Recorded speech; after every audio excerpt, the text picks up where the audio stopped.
Nah, firman yang berpusat pada Kristus ini, pada pengorbanannya, pada hidupnya, itulah kebenaran. Itulah yang akan menguduskan kita. Dan semua itu terjadi hanya oleh pimpinan Roh Kudus. Solus Spiritus Sanctus, hanya oleh Roh Kudus. No! Through the laws of the Pope and the doctrines of men, the consciences of the faithful have been miserably vexed and flayed. Will you recant or will you not?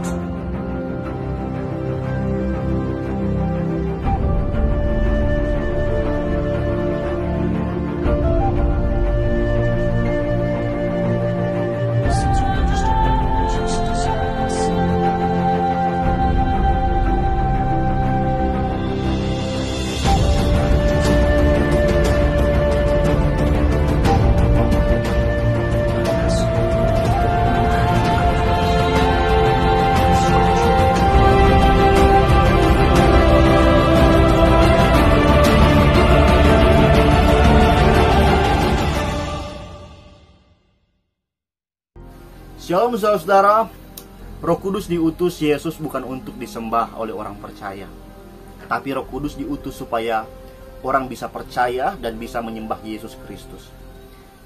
Jelas dalam Yohanes 16 ayat 13-15 mengatakan, tetapi apabila ia datang, yaitu Roh kebenaran, ia akan memimpin kamu ke dalam seluruh kebenaran. Sebab ia tidak akan berkata-kata dari dirinya sendiri, tetapi segala sesuatu yang didengarnya, itulah yang akan dikatakannya, dan ia akan memberitakan kepadamu hal-hal yang akan datang. Ia akan memuliakan aku, sebab ia akan memberitakan kepadamu apa yang diterimanya daripadaku. Saudara-saudara, dalam ayat ini sudah sangat jelas bahwa Roh Kudus akan memuliakan Yesus Kristus. Saya mau katakan saudara, gereja yang dipimpin Roh Kudus tidak akan mengagung-agungkan Roh Kudus. Sekali lagi ya, gereja yang dipimpin Roh Kudus tidak akan mengagung-agungkan Roh Kudus. Tapi gereja yang dipimpin Roh Kudus akan sangat mengagung-agungkan dan meninggikan Kristus. Karena untuk itulah dia diutus. Karena sudah jelas saudara, Roh Kudus datang bukan untuk dimuliakan, tetapi menolong orang untuk dapat memuliakan Kristus, untuk dapat mengenal Kristus dengan benar. Ada seorang pastor yang dalam ajarannya sudah sangat menyeleweng dari ajaran Alkitab tentang Roh Kudus. Karena beliau sudah sangat mengagung-agungkan Roh Kudus. Dalam cuplikan video berikut, saudara akan melihat bagaimana seorang pastor akan menceritakan pengalamannya bersama Roh Kudus. Dan sungguh, apa yang dia sampaikan penuh dengan penyimpangan. Saya akan memberikan komentar pada statement-statementnya. Jadi saya harap saudara sekalian boleh memperhatikan dengan baik. Mari lihat videonya. Dia itu romantis, Roh Kudus itu. Makanya saya jadi berubah seperti itu. Lama-lama setelah 29 tahun saya kenal dia hari ini. Dari tahun 1992. Akhirnya saya yang berubah. Jangan harapkan dia yang berubah menjadi seperti dirimu. Dirimu dan diriku yang berubah menjadi seperti dia. Roh Kudus itu pengaruh. Dia nggak dipengaruhi. Kalau dia sedang ingin bersekutu dengan kita, apalagi kalau ada dorongan yang kuat, nggak peduli kalau itu jam 3 pagi. Nggak peduli kalau subuh. Nggak peduli di waktu-waktu di luar jam saat teduh yang sudah saya genapi. Saya pasti akan menyingkir. Saya pasti akan bersekutu dengan dia secara pribadi. Entah di mana. Tapi Roh Kudus itu juga tertib sih. Nggak mungkin kita tiba-tiba di mana gitu, lalu kita jadi aneh, ya enggak.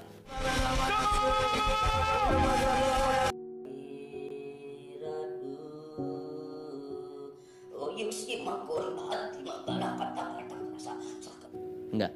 Roh Kudus itu tahu diri. Jadi kalau kita lagi menyendiri gitu, kalau dia bersekutu dengan kita, itu taati, itu ikuti. Nanti pasti ada sesuatu pewahyuan yang Tuhan mau berikan. Dan nanti time-nya berbeda, waktunya sudah beda hasilnya. Kalau saya ikuti gitu ya, asal sudah connect nih ceritanya, Roh Kudus bisa aja bilang setelah itu, udah kembalilah. Kembalilah ke kegiatanmu. Atau kembalilah ke perkumpulanmu. Mungkin waktu itu sedang berlibur atau bersama dengan orang banyak. Nggak mungkin Tuhan culik kita. Lalu biarkan kita jadi orang yang aneh atau jadi batu sandungan buat orang lain, atau yang unreasonable yang nggak masuk akal, atau yang unreasonable yang nggak masuk akal. Otak kamu jangan berpikir, jangan pakai otak gitu. Ingat ya, di dalam Tuhan itu jangan pernah pakai otak, jangan pernah pakai otak, itu menghalangi pekerjaan Tuhan. Enggak sih, Roh Kudus itu tertib. Tapi kalau dia ada mau, ikuti. Karena suatu hari saya dulu juga pernah, saya nggak nurut. Saya digerakkan banget untuk doa. Saya berkata nanti saja. Biasa kan? Selalu nanti saja, selalu ada waktu. Nanti waktu saya sungguhan ada waktu, saya masuk hadirat Allah itu rasa kering loh. Ini bukan soal feeling. Saya rasa kayak ayo ngomong dong gitu. Ayo bicara dong. Ayo, tadi panggil saya tuh untuk apa sejam lalu? Saya digerakkan banget untuk doa. Saya digerakkan itu apa yang menjadi kehendakmu? Ini aku menunggu. Enggak bicara lagi. Lalu kejadian demi kejadian, oh saya ngerti ternyata Tuhan hendak mempersiapkan saya di menit detik tersebut. Ketika dia dorong saya untuk menyendiri, menjauhi kalayak ramai seperti Yesus ke Getsemani, jiwa saya harus hanya menjadi miliknya seperti Cinderella. Saya nggak nurut. Jamnya lewat, TikTok, kronos atau waktu masih berdetik. Tapi kairosnya sudah lenyap. Waktu ilahi sudah tidak di situ. Biasanya saya akan menuai habis itu. Susah banget, rasa kering. Kekeringan itu menyerbu dalam roh saya. Dalam hati saya itu tiba-tiba seperti, iya. Biasanya gitu saya minta maaf sama Tuhan dan berkata, Tuhan, terima kasih hari ini sebagai suatu pelajaran. Tolong saya untuk lebih peka lain kali Tuhan. Kadang-kadang ya Roh Kudus akan berbisik ke telinga Anda, memberitahu sesuatu.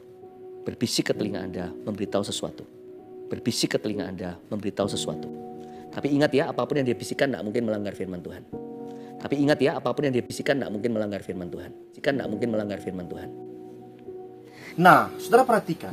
Tadinya, dia mengemukakan sebuah cerita bahwa Roh Kudus menggerakkan dia seperti ada keinginan untuk berdoa. Tapi katanya dia nggak peka. Jadi Roh Allah yang Maha Kuasa itu, yang adalah pribadi Allah sendiri, itu gagal membuat dia taat karena dia nggak peka. Jadi karena Roh Kudus gagal, maka dia nggak dapat pewahyuan. Karena katanya ketika kita digerakkan untuk berdoa, kita harus peka dan taat. Karena akan ada pewahyuan yang akan diberikan. Tapi dalam cerita ini, katanya dia nggak peka dan Roh Kudus intinya gagal membuat dia bergerak. Pertanyaannya adalah, bisakah Roh Allah yang Maha Kuasa itu gagal kepada seseorang, manusia biasa? Memang dalam topik ini khotbahnya dia lagi bicara tentang tema mendukakan Roh Kudus. Dan ini adalah salah satu dari poinnya ya, bahwa orang yang gak peka itu akan mendukakan Roh Kudus. Nanti sebentar saya akan jelaskan tentang mendukakan Roh Kudus. Tapi intinya apa yang disampaikan ini sangat salah. Nah kemudian lanjut. Setelah beberapa waktu dia datang berdoa dan nanya. Jadi pasti ini dia mau Roh Kudus berbicara kepada dia, memberikan sebuah pewahyuan begitu kan? Ayo ngomong dong gitu. Tapi dia mengatakan bahwa Roh Kudus sudah tidak lagi mau memberi dia wahyu. Nggak bicara lagi. Karena kairosnya sudah lewat, waktu Tuhannya sudah lewat katanya. Dan lucunya pada ujungnya dia berkata bahwa kalau kita peka, maka Roh Kudus akan berbicara sesuatu. Tapi pasti apa yang dia katakan atau Roh Kudus katakan tidak akan menyimpang dari firman-Nya. Jika tidak mungkin melanggar firman Tuhan. Saudara-saudara, coba kita berpikir ya. Pertanyaannya adalah, kalau toh apa yang akan Roh Kudus katakan harus sesuai firman, ngapain kamu minta dia bicara? Ayo ngomong dong gitu. Kenapa toh nggak buka aja Alkitabmu, berdoa minta Tuhan ingatkan kamu melalui firman yang kamu baca di Alkitab? Why? Kenapa? Kalau ujungnya kamu bilang Roh Kudus akan sesuai firman, Kan nggak mungkin melanggar firman Tuhan. toh kenapa nggak baca aja Alkitab kamu? Kenapa? Atau apa maksudmu Roh Kudus akan memberikan wahyu baru gitu? Jadi Alkitab belum lengkap. Alkitab masih kurang wahyunya. Apakah perlu Roh Kudus bicara langsung? Kamu mau jawab apa? Oh iya, Roh Kudus akan bicara sesuatu yang baru. Tapi kok kamu bilang tadi ada yang dia katakan harus sesuai firman. Bagaimana ini? Otak kamu jangan berpikir, jangan pakai otak. Saudara-saudara, Lihat betapa orang-orang ini, mereka sudah sangat menjadi terkenal, sudah sangat populer, dikenal sebagai orang yang diurapi, tapi apa yang mereka khotbahkan kok menyimpang begini, saudara. Seorang pastor, Justin Peter namanya, mengatakan, kalau kamu ingin dengar Tuhan berbicara, bacalah Alkitabmu. Kalau kau ingin Tuhan berbicara secara audible, kedengeran, bacalah Alkitabmu dengan suara yang keras. Saudara-saudara, jangan sekali-kali kamu berpikir bahwa Tuhan akan memberikan wahyu kepada kamu tanpa kamu membaca Alkitab. Kalaupun Tuhan akan memberikan wahyu kepada kamu, pasti yang akan kamu ingat adalah ayat-ayat di dalam Alkitab yang akan menjadi patokan dalam kamu menghadapi situasi. Kalau dalam saat teduh, bacalah Alkitabmu. Di sana tersedia segala kelimpahan firman Tuhan. Saudara-saudara, aneh, minta Tuhan bicara, Ayo ngomong dong gitu. tapi kok ujungnya bilang apa yang akan Tuhan bilang gak akan menyimpang dari firman. Otak kamu jangan berpikir, jangan pakai otak. Ya kenapa gak baca aja Alkitab, ya kan? Nah, saudara-saudara, sebenarnya apa yang dimaksud dengan mendukakan Roh Kudus? Saudara-saudara, tidak usah banyak embel-embel. Dalam tafsiran Wycliffe, sang bintang fajar reformasi, dia menulis bahwa hal yang mendukakan Roh Kudus adalah dosa. Ya, segala perbuatan atau tindakan dosa yang kita lakukan. Itu mendukakan Roh Kudus, dalam arti menyedihkan Roh Kudus. Dan jika kita mendukakan Roh Kudus, jalan penyelesaiannya ialah pengakuan dosa. 1 Yohanes 1 ayat 9 mengatakan bahwa jika kita berkata bahwa kita tidak berdosa, maka kita menipu diri kita sendiri, dan kebenaran tidak ada dalam kita. Jika kita mengaku dosa kita, maka ia adalah setia dan adil, sehingga ia akan mengampuni segala dosa kita dan menyucikan kita dari segala kejahatan. Kemudian Wycliffe juga menyatakan, sekalipun Roh Kudus dapat didukakan, dia tidak akan pernah meninggalkan orang percaya, karena dia merupakan meterai kita. Kita sudah dimeteraikan oleh dia menjelang hari penyelamatan. Dalam Efesus pertama ayat 13-14 mengatakan, di dalam dia kamu juga, karena kamu telah mendengar firman kebenaran, yaitu Injil keselamatanmu. Di dalam dia kamu juga, ketika kamu percaya, dimeteraikan dengan Roh Kudus yang dijanjikan itu. Dan Roh Kudus itu adalah jaminan bagian kita sampai kita memperoleh seluruhnya, yaitu penebusan yang menjadikan kita milik Allah untuk memuji kemuliaannya. Jadi saudara, Roh Kudus itu merupakan jaminan bahwa penebusan kita akan disempurnakan ketika Tuhan datang kembali. Dan menjelang penyempurnaan itu, yaitu hal kedatangannya, kita semua akan berkali-kali mendukakan Roh Kudus. Tapi orang yang dipimpin Roh Kudus akan selalu menjadi gelisah dengan dosanya dan selalu tergerak untuk datang memohon ampun, dan juga untuk Tuhan membebaskan dia dari perbuatan-perbuatan dosa. Dia akan terus didorong untuk rajin bersekutu, dan pasti akan ada proses dari pimpinan Roh Kudus yang akan membuat dia dimampukan untuk meninggalkan dosa-dosa dalam hidupnya. Dosa-dosa itu seperti yang tertulis dalam bagian ayat mendukakan Roh Kudus, yaitu Efesus 4 ayat 31-32, berbunyi, segala kepahitan, kegeraman, kemarahan, pertikaian, dan fitnah hendaklah dibuang dari antara kamu. Demikianlah pula segala kejahatan. Saudara lihat, kepahitan, kegeraman, kemarahan, pertikaian, dan fitnah. Ini berkaitan dengan konteks di Efesus. Dan Paulus menambahkan kata segala kejahatan. Jadi semua kejahatan, bukan hanya apa yang sedang terjadi di jemaat Efesus. Artinya semua dosa itulah yang mendukakan Roh Kudus.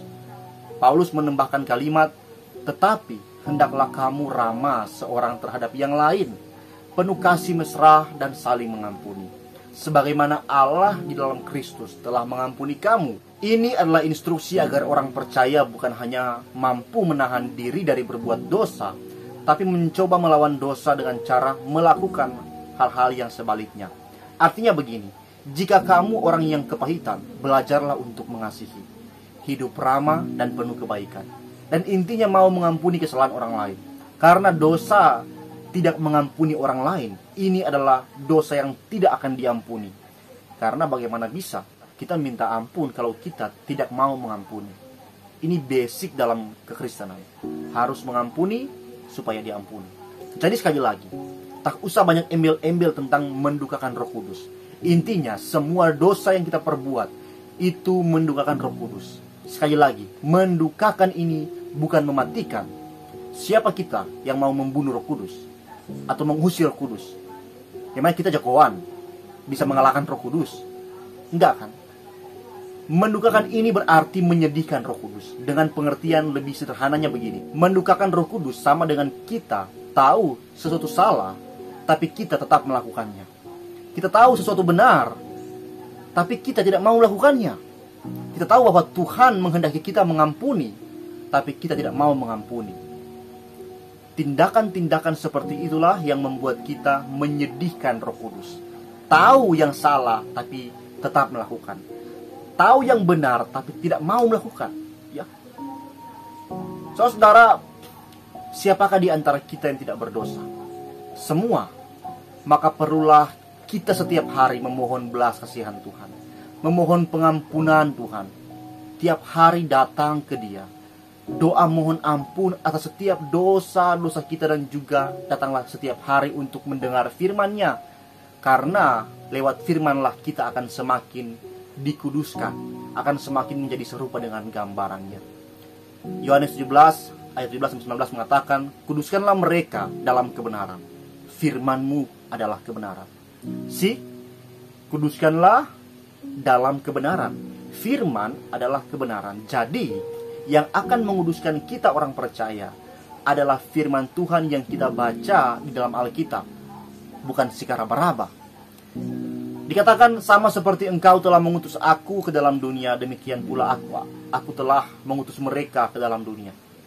Saudara-saudara, dunia ini penuh dengan cemar. Yesus datang untuk memberitakan firman Allah. Bahkan Dialah firman Allah yang hidup itu sendiri. Jadi di dalam firman yang berpusat pada Kristuslah yang akan menguduskan kita. Dan kita juga diutus di dunia untuk memberitakan Kristus sebagai satu-satunya pengudusan bagi manusia berdosa. Dikatakan dalam ayat 19, dan aku menguduskan diriku bagi mereka, supaya mereka pun dikuduskan dalam kebenaran. Yesus menguduskan diri. Yesuslah kebenaran. Firman yang berpusat pada Kristus. Ingat ya, pada Kristus.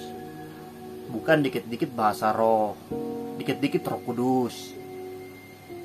Jadi pada Kristus, gereja yang benar akan meninggikan Kristus. Nah, firman yang berpusat pada Kristus ini, pada pengorbanannya, pada hidupnya, itulah kebenaran. Itulah yang akan menguduskan kita. Dan semua itu terjadi hanya oleh pimpinan Roh Kudus. Solus Spiritus Sanctus, hanya oleh Roh Kudus. Maka saya tegaskan, gereja yang benar akan sangat jarang berbicara tentang Roh Kudus. Karena Roh Kudus diutus untuk meninggikan dan membantu orang percaya untuk memuliakan Kristus. Tuhan Yesus memberkati. Shalom.